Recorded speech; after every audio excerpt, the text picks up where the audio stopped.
Kyagulanyi agaludde omunoofu omulembe gwaffe Kyagulanyi Ssentamu Robert omusira waffe buli gy'ayita bakkiriza nti ye pulezidenti w'eggwanga ow'ekkumi kyaddaaki bannange tufune ku nkyukakyuka abazeeyi bakoze ekibala kabawummule katunyumire ku Uganda empya etali mu kulyanguzi ng'amalwaliro galimu eddagala amasomero geeyagaza nga pipo balina pawa ebyobulimi bidde ku mulembe abavubuka katufune emirimu atemu abakuuma eddembe miliyoni yaffe tebugyerabira omwana ye w'omubiri bannange naffe tumuyire obululu kale ffenna ku lwokunanga 14 January 2021 tugweyo tulonde Kyagulanyi Robert Ssentamu kuba pulezidenti wa Uganda era noopo ekujjukiza nti amburera ye manvuuli buli wagira batikinga ate temwerabira olumala okuwa Kyagulanyi akalulu kaffe tetuvaawo paka nga bakabaze olwotutandikirewo ebikujjuko by'okujaganya.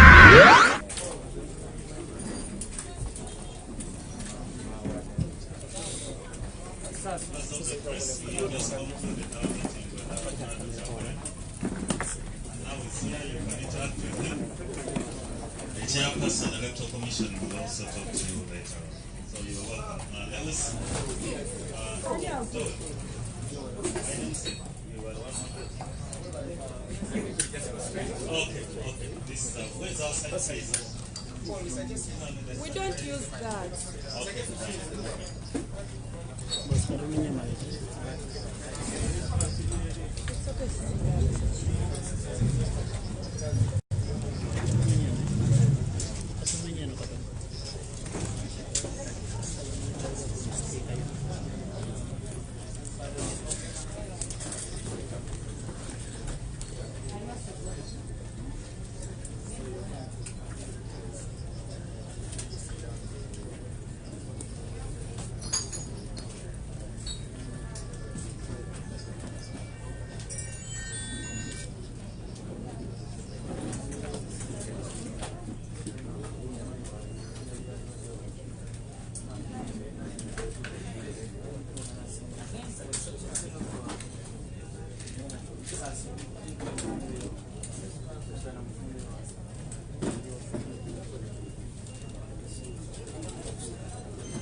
Okay.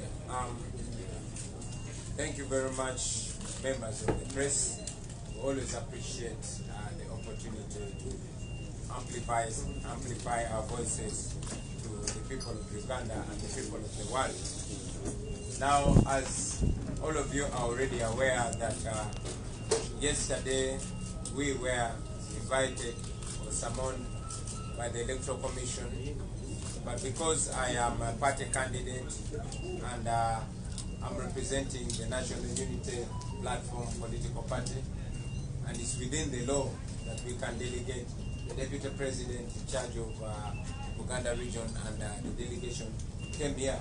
However, the Electoral Commission insisted that they had to have me in particular.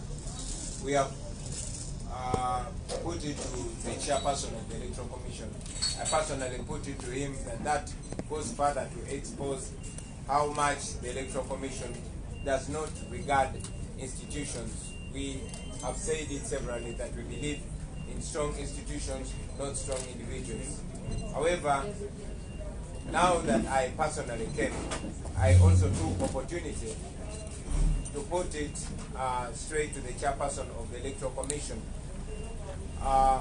We reminded him that in the past, when we were, I don't know if I should let the chairperson.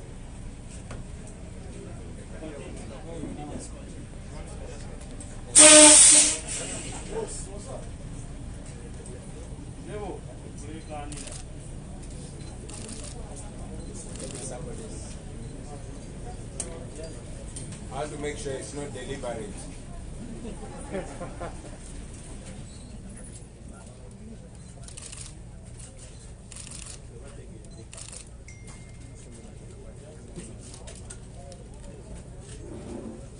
Thank you very much. Like I was saying, I took this opportunity to put it straight to the chairperson of the Electoral Commission. We had been invited for the purported flaunting of the COVID-19 regulations. which we put to him that those were wrongful accusations. I reminded the chairperson of the Electoral Commission that when we were illegally blocked from consultations, there was no COVID-19. It was the public order management that was weaponized against us. And yes, even when we raised the matter to the Electoral Commission several times, we were not assisted, and ultimately we were not able to consult the people of Uganda. This time around, it is the COVID-19 pandemic that has been weaponized and used against us. We called out on the Electoral Commission on the clear double standards. And actually, I told the chairperson of the Electoral Commission that we have come to the conclusion that the Electoral Commission is not only silent about these violations, it is not only silent about the illegal and high-handed behavior of the police and other security agencies, but it is actually taking part in that. We've come to believe that this is a clearly scripted agenda against us, because as we speak now, we have already lost opportunity in 30 districts. We've been blocked from addressing people in 30 districts of Uganda. Today alone we are supposed to address 4 districts, but as you clearly see, it is past midday, so we won't be able to address all those districts. The Electoral Commission is aware of this. The Electoral Commission is aware of these injustices. Like I told you, we raised these matters severally, but the Electoral Commission did not respond. It was not until candidate Museveni came out to castigate the Electoral Commission and say that he is not happy with the Electoral Commission and the police, that the Electoral Commission wrote to us and summoned us and insisted that I must personally come and present myself. We also mentioned to the Electoral Commission that it's such a shame that a presidential candidate must put on a bulletproof because of the clear threats of my life. The same threats that we have raised to the Electoral Commission, but the Electoral Commission has been conspicuously silent. We've reminded them that we've been blocked from access to accommodation. We've been blocked from using the main roads. The military and police has come out to block our legally organized campaign meetings, but the Electoral Commission has not done anything in that way. We reminded the Electoral Commission's chairperson that his predecessor, the late Haji Kasuja, one time came out and called the government to order. He put his feet down and said that if the military does not get out of the electioneering process, he was going to call off the election.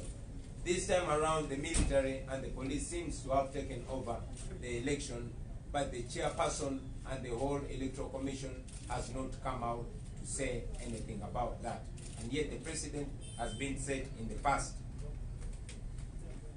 We reminded him that just in Elegu, where we had clear documents, as I posted them on social media, the military and police came out and said they had gotten new orders and therefore we could not be allowed to address the people of Elegu.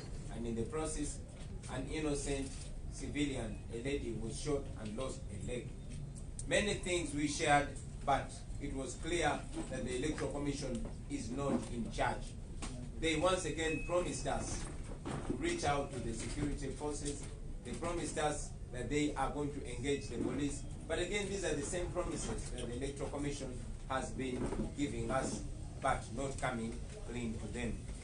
We again put it to the chairperson of the Electoral Commission and the entire Electoral Commission that if they cannot organize a free and fair election within the law, they should resign. We told Mr. Byabakama that if he cannot superintend over an independent Electoral Commission, then he should resign. We left that to him. And of course, the Electoral Commission was trying to blame us for the violence and the uncertainty and the disorder that might come out of a bad election. We reminded them that it is the police and the military that have been the ones meting out of violence to the people. And we also reminded them that the injustice that is overlooked by the Electoral Commission will be the main cause of uncertainty and will be the main cause of chaos as it has been in the past. We thank you, ladies and gentlemen.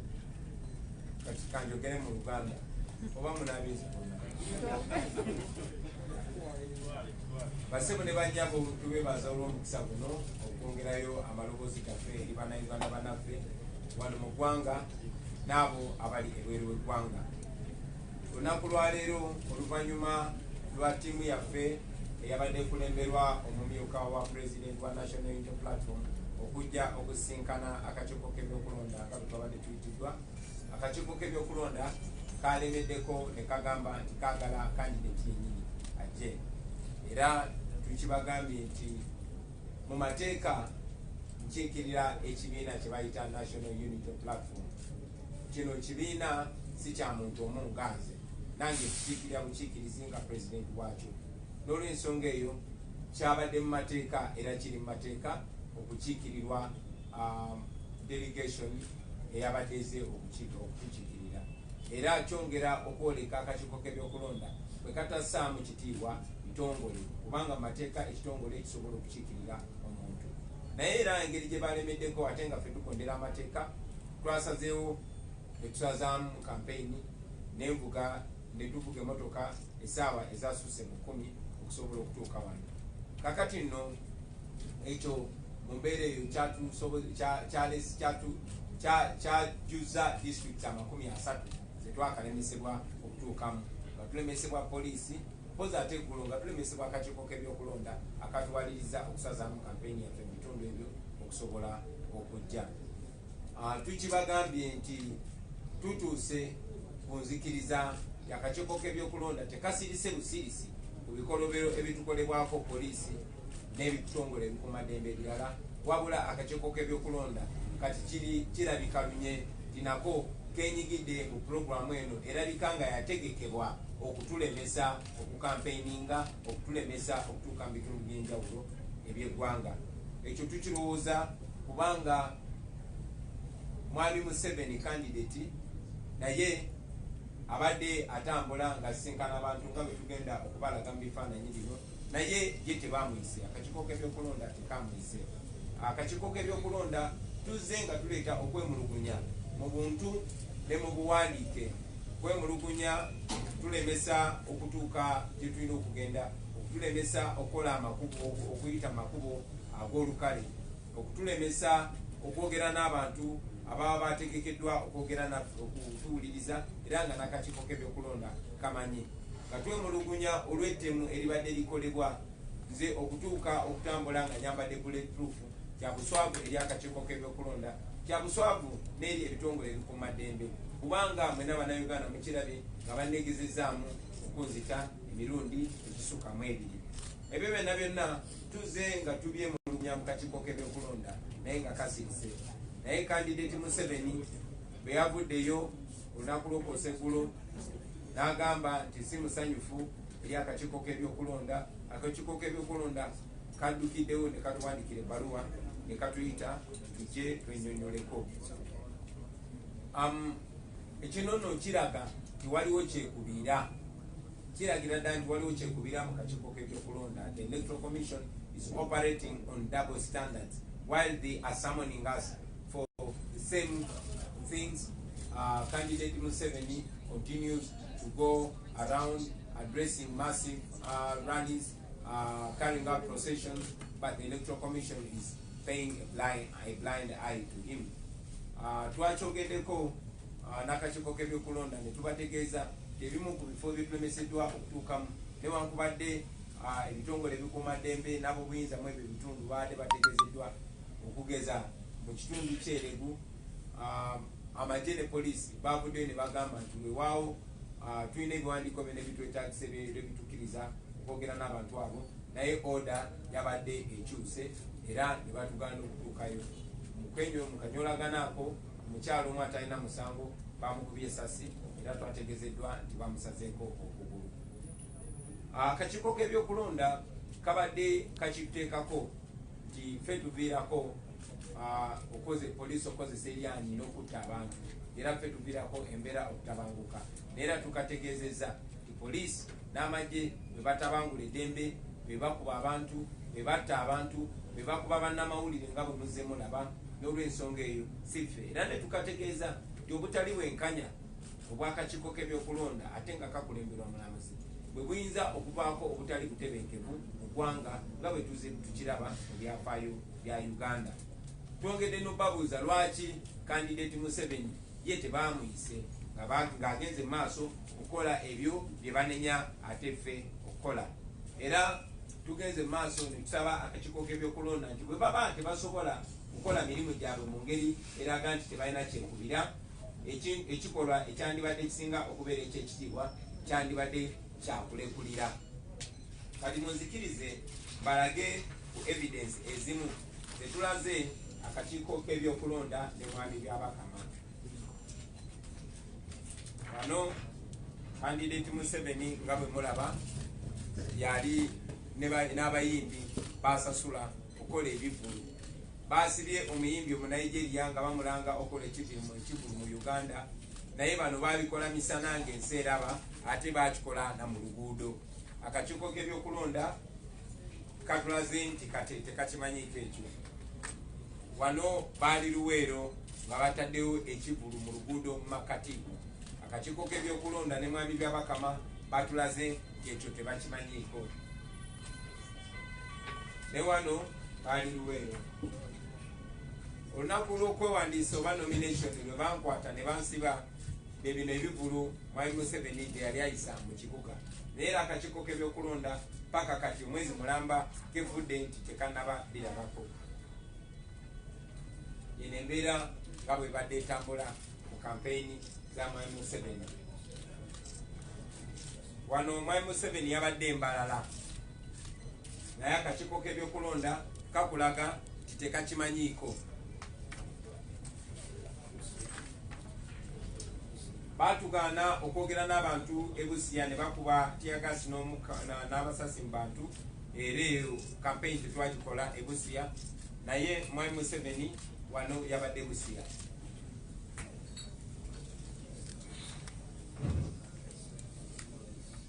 Eno y'embeera ya kampeyini za mwami Museveni ebusiya. Wano mwami Museveni yabadde ayisa kivulu embalala mu kibuga. Ekibuga kyebatugaana omulundi ogutali gumu okuyingiramu. Wano mwami Museveni ng'avudde ne mu mmotoka abuze ku bantu abaali bakuŋŋaanye embalala. Guno gwe mugundu oba procession mwami Museveni abantu basasula n'abakwasa ne t-shirt n'abateekateeka. Era ebifaananyi byokulaga nti bano abantu babadde organized, babadde bateekeddwa okukola ekyo. Wano mwami Museveni ng'ali mbalala. Eno mmotoka ye gyeyabaddemu nga bali mbalala. Bino byonna akakiiko k'ebyokulonda kakulaga tekabirabye. Akakiiko k'ebyokulonda twongedde ne tukakolokota olw'okubeera ne kyekubiira. We castigated them for having double standards and for pretending not to see what is going on in Museveni's campaign trail. And again, we called them out on the selective application of the SOPs and also of evidently conniving with the police to frustrate our campaign. Uganda. Ekyo nkyogere mu Luganda. Akakiiko k'ebyokulonda twongedde ne tukakolokota olw'okubeera ne kyekubiira n'okulabika nga kirabika lunywe nti kakwatagana obaoliawo n'ebitongole ebikuumaddembe okutulemesa okutuuka gye tulina okutuuka n'okwogera ne bannayuganda. Mwami Museveni mwamulabye e Rukunjiri olunaku lwajjo, mwamulabye e Kabale olunaku lwajjo, ng'akakiiko k'ebyokulonda ne mwami byabakama bali mu kutuwandiikira okututeekako omusango ogw'okuŋŋaanya abantu. Mwami Museveni ku ssaawa ezo zennyini yabadde ali mu kusinkana abantu, naye akakiiko k'ebyokulonda tekannaba kumuyita, tekannamuwandiikira bbaluwa kumugamba oba kumutegeeza nti kontana n'ebiragiro bye baakawa.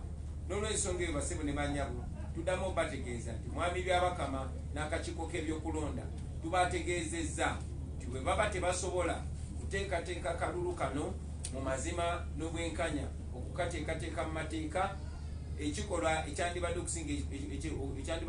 kusinga okubeera ekyekitiibwa kwe kulekulira. Mwebale nnyo, mwebalire ddala. I want to inform the people of Uganda that from here we are heading to Western Uganda. Today we were supposed to cover 4 districts. We were supposed to cover Chiruhura, Ibanda, and 2 other districts. But as it's clear that we were delayed by the Electoral Commission, we might probably cover only 1 or 2 districts according to the speed that we shall use. Tubategeeza nti bwe tuva wano twolekera ebugwanjuba ewa Uganda, tubadde tulina okugenda mu districts 4 okuli Kiruhura ne Ibanda, naye olw'obudde nga bwe mulaba ate ng'obudde obwo butusaliddwako akakiiko k'ebyokulonda katulabe districts meka ze tunasobola okutuukamu. Mwebale nnyo, mwebalire nnyo. Balamusa omuntu Nyankole, abaana bankole tuli omuhanda tuliyo nitwija.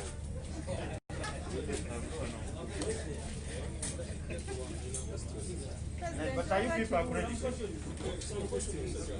Your number might come for you. Yeah, we'll just move it.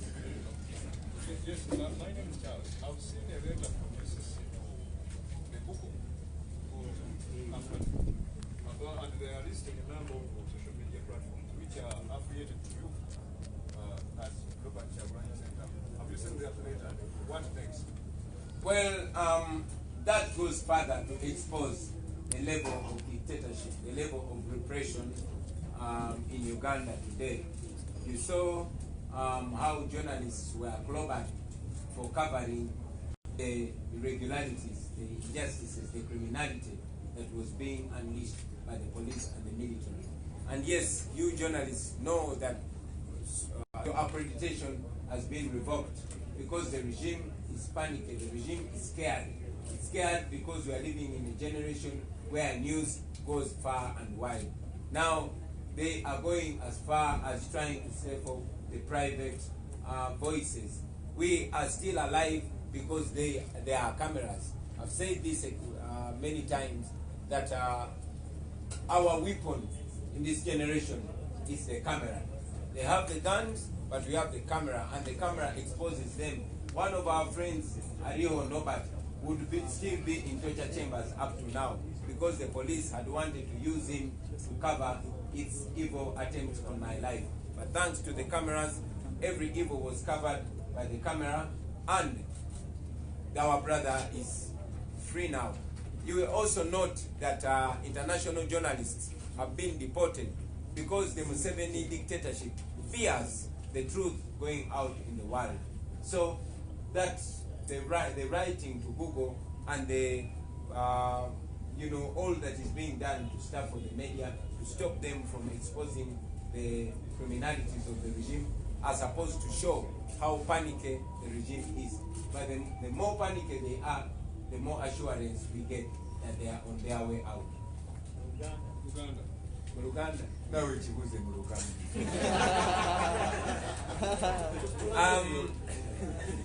Tulabeko ebbaluwa GCC gyewandikiddeko ng'eriko emikutu gy'Uganda bagibulooki bagiteriti emikutu egyo giraba nga giri ku sayidi yo gigyo nga presidential candidate. Okusookera ddala ekya UCC, Uganda Communications Commission, nayendagadde okuyita Uganda Miscommunications Commission, ekyokuwandiikira Google ng'eyagala bajjeko emikutu gy'Abannayuganda ababeerawo ne baandika buli kigenda mu maaso, ekyo njagala kyogero tulaga Abannayuganda level gavumenti ya Nakyemalira Museveni bwetuuse mu kutya amazima.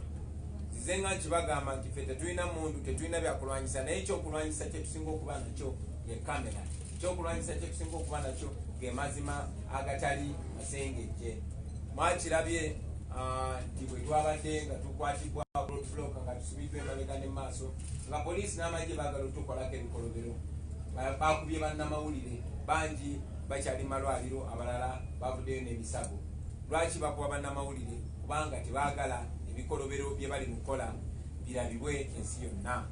Enna mwalabye nti bannamawulire babajjeko accreditation yaabwe kubanga tebaagala ensi emanye ebikolobero biri mu kugenda mu maaso. Mwalabye nti bannamawulire abava ebweru w'eggwanga bangi babatiise ne babagoba mu Uganda kubanga gavumenti ya Nakyemalira Museveni etya nnyo amawanga agatwetoolodde okumanya amazima. Kakati okuvaayo ate ne balumbagana n'emikutu egiri private, ekyo nno kyongera kwoleka lunye nti nno batya, bamanyi bye bakola bimenya amateeka, bamanyi bye bakola misango, bamanyi bye bakola byongera opalamisa mu nsi yonna, kyebavudde bavaayo okugezaako okulemesa abantu okumanya ekigenda maaso mu Uganda kubanga singa ebikolebwa bituufu, singa ebikolebwa biri mu mateeka bandibadde tebatya nsi yonna kubiraba. Just him because he needs to run to the west. So yes. And then Case.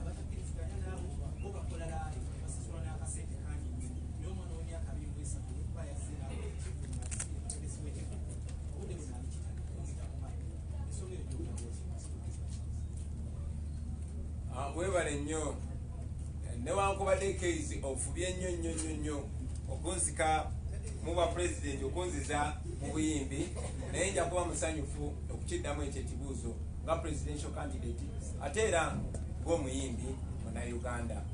Bayimbi bannange Bannayuganda nakibagambako ate nga sinze tasooka okyogera wabula nga Marcus Garvey yakyogera emyaka 10 n'omusobe egiyise. One civilization is not complete without its art, the highest form of expression of human intelligence. Tuzenga tubagamba nti abayimbi amaloboozi gammwe manene nnyo, amaloboozi gammwe gasobola okubakuuma mu busibe oba gasobola okubataasa ate ne gataasa ensi yonna. Bayimbi bangi babadde basasulwa okukozesa amaloboozi gaabwe okwogera ebikyamu, okuwagira ebikyamu. Bantu bangi nnyo ne basasulwa n'okuvumaganya ekifaananyi kyabwe. Bangi abayimbi balaba nga bo beenyuma nga bo ne bagamba afa abadongo tetusobola. Abalala ne basasulwa n'okusasulwa okulinyirira erinnya ly'abayimbi. Abayimbi njagala beerabenga Bannayuganda bonna, beerabenga abavuzi ba boda, beerabenga abalimi, beerabenga abasomesa kuba mwene embeera ffenna tuli Bannayuganda era bwe tuba mu ggwanga erikulemberwa obulungi ffenna tuliyagalirwamu, wabula bwe tubeera mu ggwanga erikulemberwa obubi ffenna tubonaabona mu ggwanga eryo. Kyogeddeko era nzikiriziganya naawe nti abayimbi bangi nnyo bakozesebwa kasita baba nga bayimba kuwaana Nakyemalira Museveni, bo bakkirizibwa balaze ebifaananyi nga bateeka ebivulu mu makubo n'emmotoka ne baziba naye nga tewali abanyegako. Nze bwe nalemesebwa okukola omulimu gwange ogw'obuyimbi, bayimbi bannange bangi nnyo balowooza nti kiri ku nze nzekka, kumbe ekinyigiriza omu kinyigiriza n'abalala. Mu mbeera eno eyamuzibira mu ggwa ekirya atabaala kyekirya n'asigadde waka. Kaakati abayimbi bangi tebasobola kukola, naye ate gavumenti y'emu yeyawadde working permit ku muyimbi munnaffe oyo eyavudde Nigeria. Gavumenti y'emu ng'eyita mu poliisi yayo be bamuwadde obukuumi, era singa abayimbi tebavuddeyo kwemulugunya nkakasa tewali kyandibaddewo. Naye kubanga Mwami Museveni abadde akozesanga nnyo abayimbi era nti yalabye nti abayimbi tulina eddoboozi ddene, kwe kwagala ate okubika ku buswavu okukwata mwana mulenzi oyo Omale Omunigeria kwabadde kubika ku buswavu. Kya mukisa mulungi nnyo nti Katonda bw'alaba omuntu akola ekikolobero ne bw'alowooza nti ali mu kwerongoosa ate abayongera kwesiga bisooto. Bayagadde okwetereeza nga bakwata Omale ate ne bongera kwerabisa. Tumanyi n'okumanya kezo awards zaaleetebwa mu Uganda kugezaako kulaga nti Uganda etebenkedde, naye ezo MTV awards zaaleetebwa mu Uganda wakati mu kunyigiriza art, zaaleetebwa mu Uganda okugezaako okulaga nti Uganda eri ntende naye ate nga Uganda eri mu kunyigiriza. I will say that in English.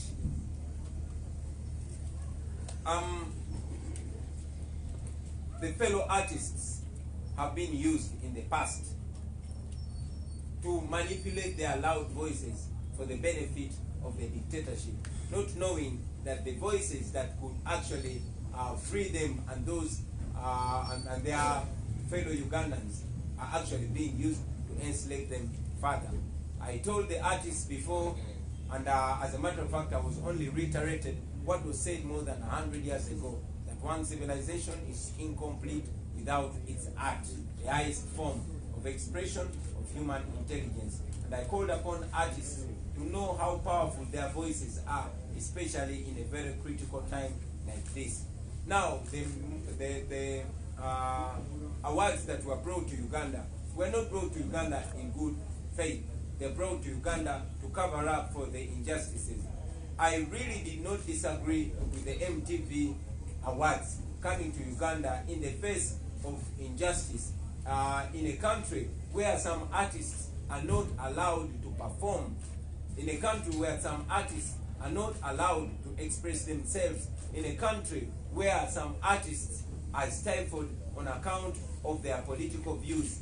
I think, and I still think, that the MTV awards were being used as partners in crime. However, it is also good that this also served as an opportunity to expose the regime further. Ugandan artists have been blocked from working on account of the COVID-19. Even if some artists have actually been allowed to perform for as long as they are only singing praises for the Museveni dictatorship. Now, the arrest and detention of Omale, the Nigerian artist, I want to believe it was not anything to do with the COVID-19 regulations. It was an act of shame. The regime was exposed after the Ugandan artists came out to complain about the double standards, to complain about the selective application of the COVID-19 regulations. That is how the police came out to arrest Omale. But it is the same government that gave Omale a work permit to perform in Uganda. It is the same police that offered security to Omale to perform. So it is shameful to the police, to the Museveni dictatorship, to the government of Uganda, and to we the people of Uganda, that our fellow artist was arrested in Uganda. It's a very bad image to Uganda. As an artist, we have instructed our legal team to work together with a team that is trying to secure the release of Omale, because it continues to be a shame on us as Uganda and we as the music fraternity. Thank you. One question here. One question. Only one. Just Okay, you'll come last. My question is, you said that COVID-19 has been organized by the regime, and that is true. But also as a candidate, you take cognizance that some of your activities might compromise the health of the people. Thank you very much. I must mention that I was on the floor of Parliament and suggested that if it is indeed as risky as it was to have an election, it should be postponed because it is provided for within the law. The NRM MPs disagreed, of course, as commanded by their boss, Museveni, and the Electoral Commission went ahead with the election.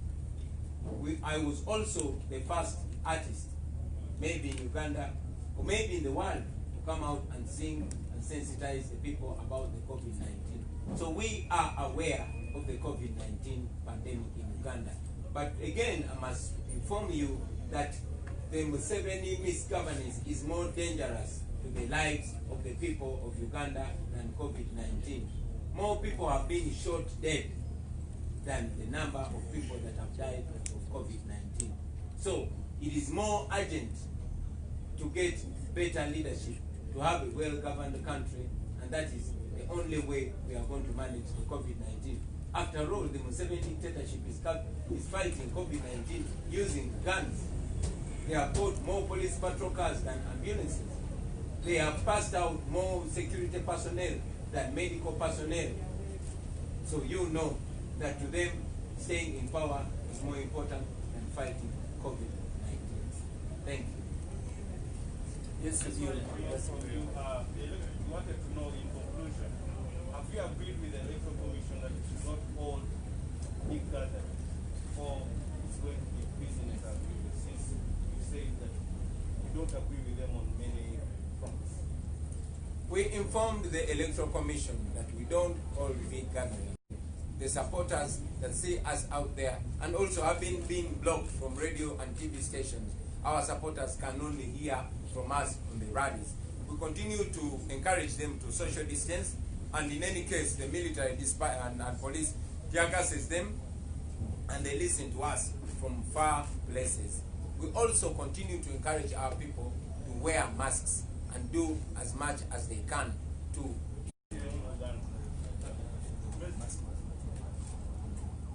Yes, maybe to also clarify, I saw an edited video making rounds on social media when I was talking to the people. Wherever I go, I first of all tell people, I know that the majority of Ugandans don't have masks, and even the majority of those that have masks have actually made them themselves. So the first words that I say on every campaign, I pull out the mask, I wear it, and I ask everybody that has a mask to put it on.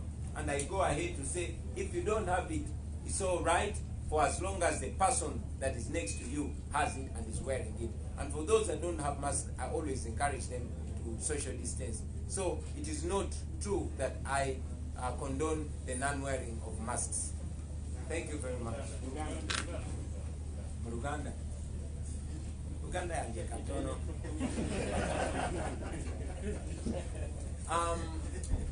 Nalabyeko ka video kebasaze akatambula ku social media nga kalinga akalaga nti nfagira abantu obutayambala mask. Kyenkola buli campaign meeting gyentuukako nsooka kugamba Abannayuganda betusangayo nti buli alina mask ajambale. Kimanyi bulungi nnyo nti sente ze twayise okulira buli Munnayuganda mask zaalibwa, era Abannayuganda bangi tebalina mask. Era mbagamba era manyi nti abasinga okubeera ne mask byazeekolera bwekolezi. So kyensookerako nga sinayogera kintu kyonna, mbagamba buli alina mask ajambale. Era ne mbagamba gwa bw'oba togirina tekina buzibu kasita making sure nti akulinaanye ajambadde. Era bw'oba olinaanye omuntu nga tayambadde mask mweweemu amabanga. Ekyo nno kyenjogera newankubadde ebigambo byange babifuna ku butambi ne babisalaasala basobole okubipresentinga mu ngeri bwe kyebaagala bifaanane. Mwebale nnyo, mwebale.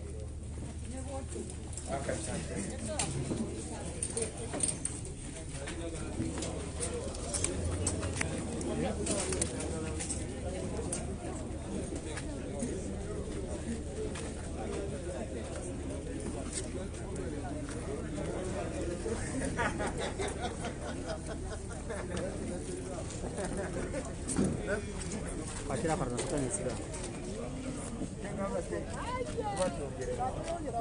Aguamala. Yes. Right here. No. Sasa road. No, this is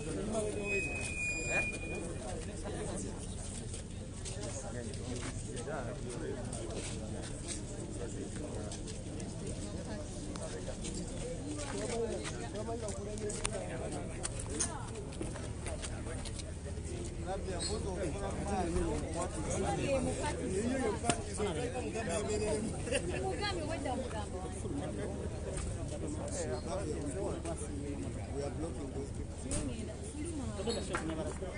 are going to block the president.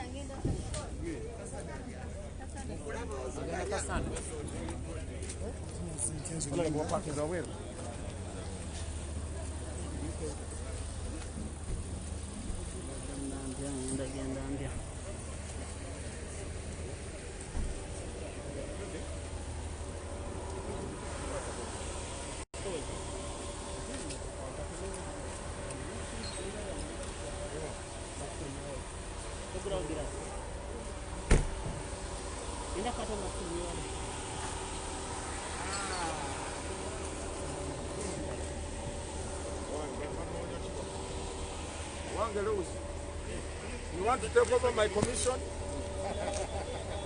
take the candidate. Let the candidate go away.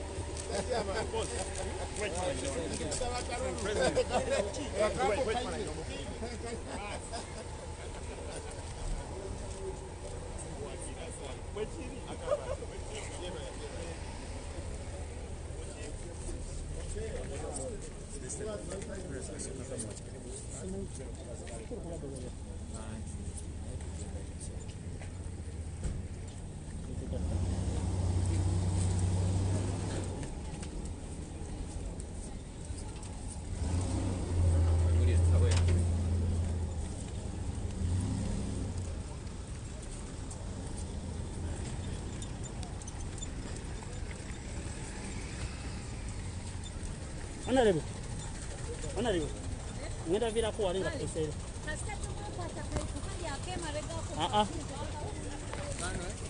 Tugende. Tewekwata kwako kazibuzibu kanyenya nnyo soba wenywezeza nnyo.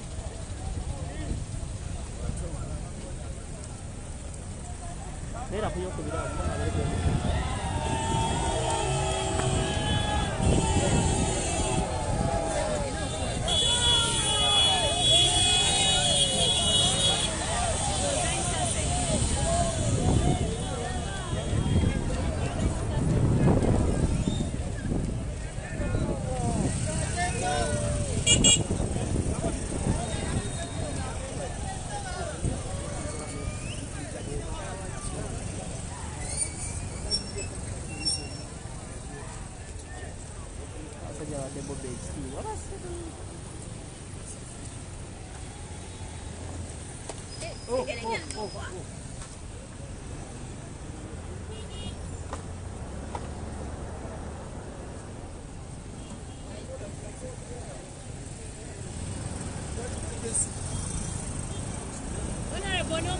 Malako.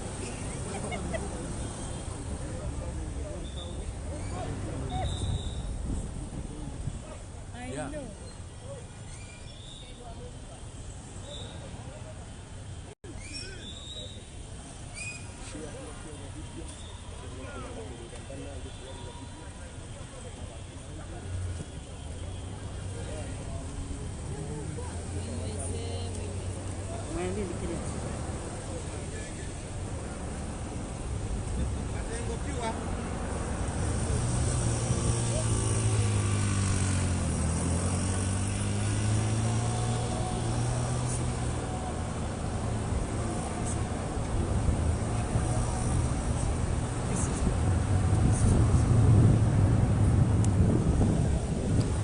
Ku Geto Media Koli Honorable Robert Chagulanyi Ssentamu ne ttiimu ye nsuubira ensonga etuuse bulungi olunaku olw'eggulo nga mwe mwabitegedde akakiiko kadde kabayise naye nasigira naye ate oluvannyuma akakiiko kirabika tebaabadde basanyufu ne balemerako nti omukulu alina okuba nga ajja mu buntu. Robert Chagulanyi Ssentamu aludde atugamba omusajja agoberera amateeka olunaku olwaleero ayimiriza buli kimu kyabadde alina okukola najja kuba ye amateeka gakkiririzaamu newankubadde okusinziira ku ye agamba bino byonna bimenya amateeka naye akkiriza nnyo okukwataganizaamu n'abantu baba akwatagana nabo. Olunaku olwaleero awerekeddwako Mathias Mpuuga ng'ono ye Vice President wa National Platform wano mu bitundu ebya Central Buganda. Awerekeddwako omukyala akulira abakyala mu National Platform mukyala Flavia kuva wali mu bitundu eby'e Kasanda. Awerekeddwako David Lewis Libongoya Secretary General w'ekibiina ekya National Platform. Awerekeddwako omwogezi w'ekibiina Joel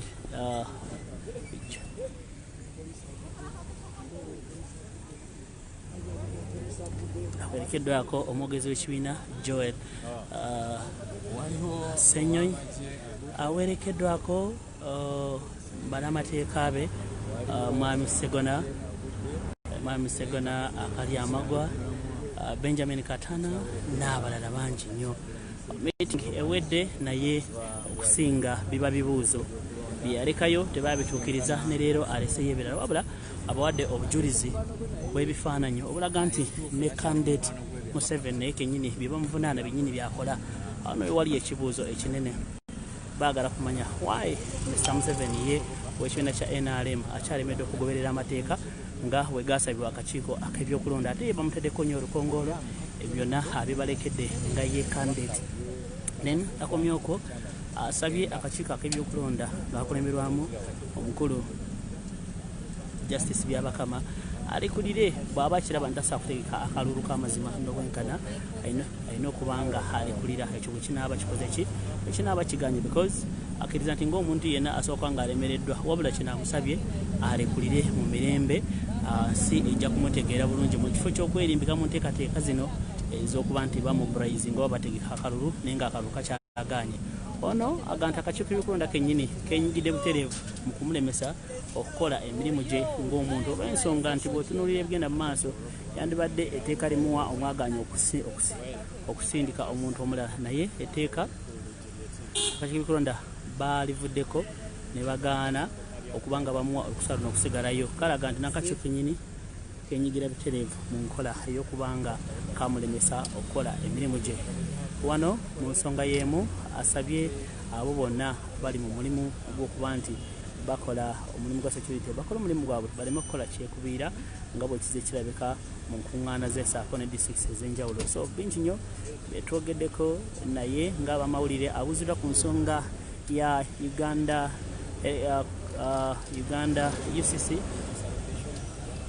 UCC yawandiikidde ekitongole ekitwala emikutu egya social media oba giyite Google nga baagala bajjeyo ebyo byonna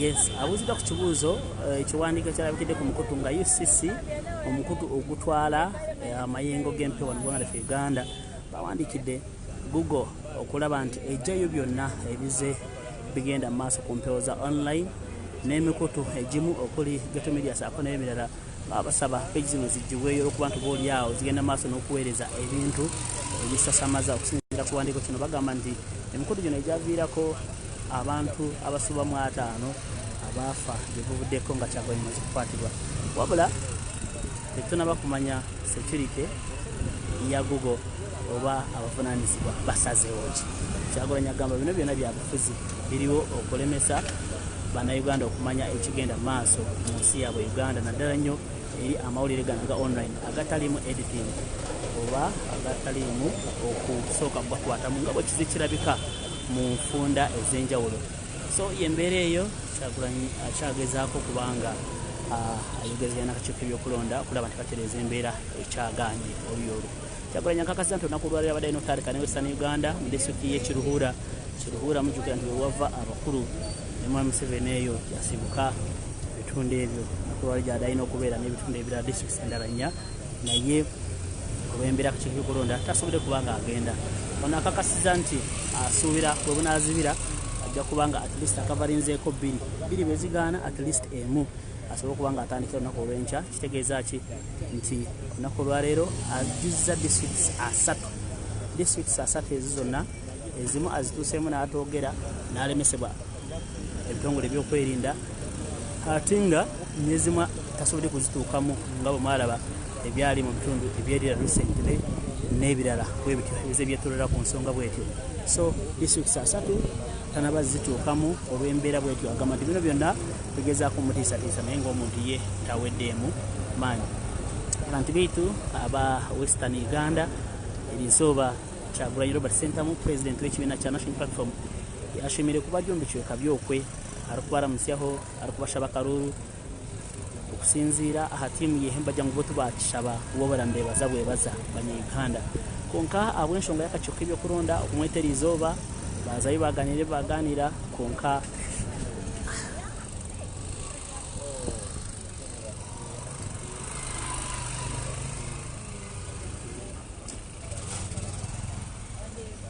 yes mwebali munonga yes nakyo nibagambira erizooba Kyagulanyi kino okuba ly'omu Western Uganda konka habw'embeera emwe ninga endiijo habw'enshonga y'ebyokwerinda okumuzibira kutambula emihanda yona yakuba nayenda ensonga y'akakiiko k'ebyokulonda kabira kamwesire erizooba kwongera kureba butaba kubasa kukolaganda hamwe habw'ensonga kujja mu Kyagulanyi okusinziira ekihandiiko kye bamuhandiikire ne bagira ngu ayizire nakora enkungane zitari mu mateeka we ekyakwakanisa n'obuliri izooba abokuba yaine n'ebishushani bikwereka na Museveni yenyini ayizire nakora ebintu by'omwe kandi we atakwetebwa kubanga anabuzibwa ebibuuzo nk'ebi so erizooba tiyabasa kuba nahika omu Western Uganda kino kutandika district ya Kiruhura era eshaha yoona yagira ngu nabasa kwija omwanya gwa districts inezi yakino kuzamu erizooba nabasa kuza mu districts nkibiri ningashi emwe then nyakuba nchakare aza kuba nayongera enteekateeka yehe omu Western Uganda okwetorora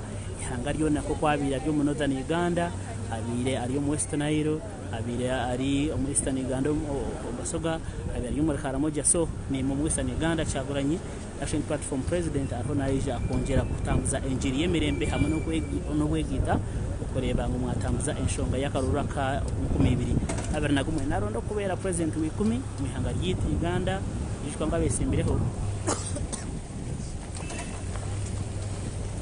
ngabesimbireho nibingi bajya hagati ya 11 kuko buzubu w'amani ningashi competition y'amani iri hagati y'abantu babiri bawishemwe Kyagulanyi ningashi omwayitire musingizi hamwe nawe kibina cya FDC Patrick Oriat Bob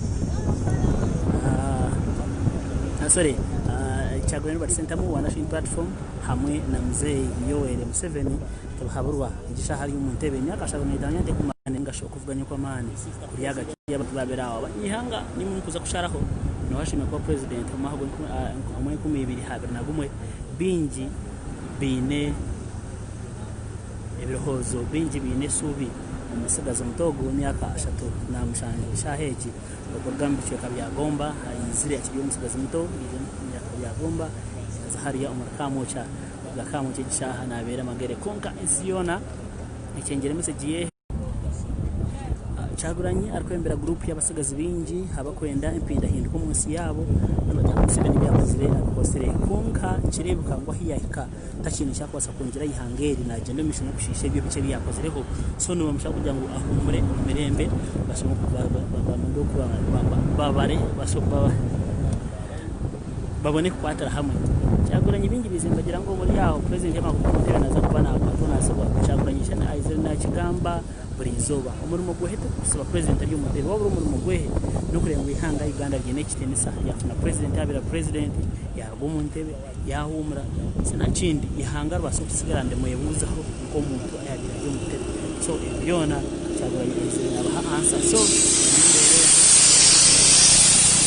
nyobere izoba Kyagulanyi nazaftaho mu Uganda ningashi hataha nahatekwa ngutari yondisho kandi tuwena arikubasa kufuna karuru mcheke byo mwishwa Kyagulanyi kashendo kuba ryo muri mbara obuyabe natongoza manifesto yehe ya National Platform police hamwe n'amahe gakashinga kibuga cyona gazira abantu gatera abantu gakwata abantu takwenda Kyagulanyi bahikara arahiyabira ari sina kindi ninga kutakumu kibuga cyonka abantu bingi bakabasa habuza bahika umwanya wo ahira rejo ya bireri ninga sho cyikoro babasa kutongoza manifesto so nazaga ko murundo rwa kabiri aije abashaba karuru ukureba mu mwamushikira kandi asabagacishira omwihanga ryona muri bendera isabzaige so cyecho abantu bitu abari mu kweka byacekega tubagaranyo abantu bayita abari mu bitunde bya photo portrait we really love you so much tubakunda muno hadiera hano alari yes alari wari mu Uganda mbarara bushenyi bamwita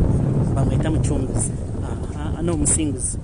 Then from Singuzi we go to Fort Potro. From Fort Potro that side of Chariba fe abatoro na abatoro kati abanyoro mukamweta arari arara hano.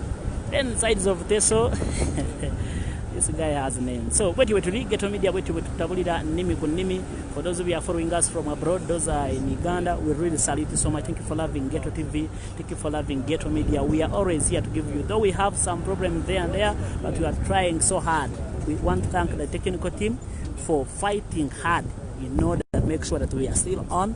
I know it's a big job, but at least for the last 2 weeks we are fighting with the hackers, we are fighting with the thieves, we are fighting with the people who think stealing is the only option they have in this world. Instead of working for their families, instead of working for their future, they are ever aiming at stealing. So, Ghetto TV, we are ever ready. We have every team. Technical team, thank you so much, and we are really proud of you.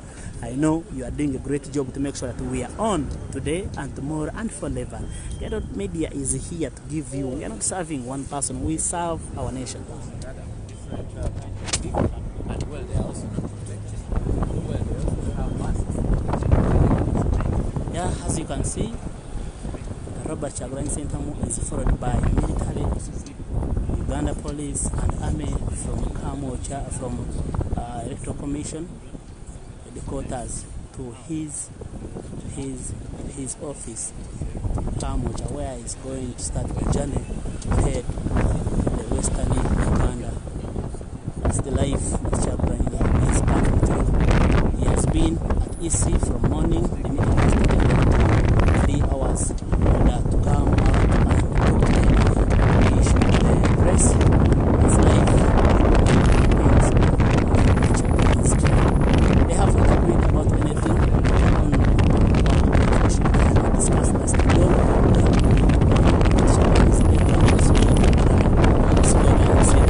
He needs to recognize people. That's the life of Chagulanyi. He lives in the law, he lives in harmony, he lives in associations. Though the country, the people he is working with, the government that he thinks can do that, they have not agreed with him to some things. From here, Chagulanyi Ssentamu said because of the issues of the Electoral Commission, has not managed to do that. Though he is sure that by the end of today, he will have completed the 201 meeting in those districts. Tomorrow he will continue with his program in Western Uganda up to around 28th. So that's life. So from here, Ghetto Media, we shall be going to Western Uganda. Stay on Ghetto Media as we serve you, as we give you. There's even a road.